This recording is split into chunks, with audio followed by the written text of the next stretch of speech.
some of the things that were happening is then we understood that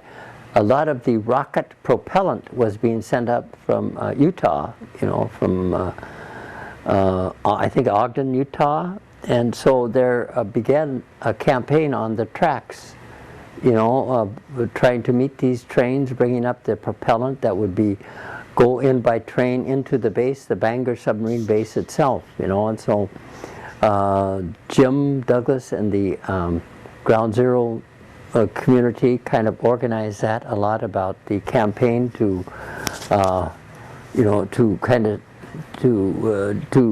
halt or try to slow down at least the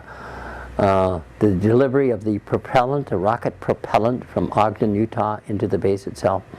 And then Jim Douglas found out from a reporter about the white train,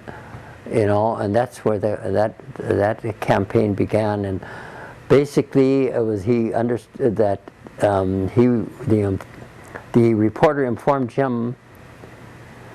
and other members, I think, of the Ground Zero, that they were bringing in nuclear weapons by train into the base itself, and they came in this especially outfitted train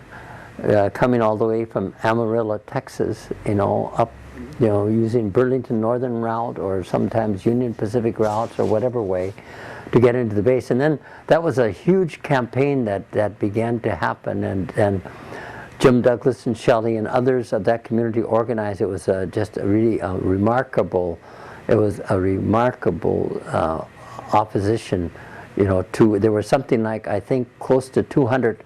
communities along the tracks all the way from Amarillo,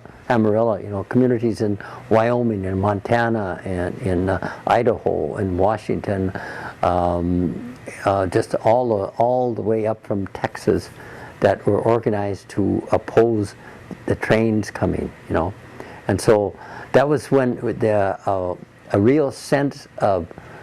nonviolent training, and just what it meant, and just how necessary it was that we convey our nonviolence, and that it was through nonviolence that we believe in this, that nonviolence is stronger than the weapons coming, and then of course our actions on the track, they had to be most nonviolent. And so I was arrested on a number of different white train actions like that, and at first they didn't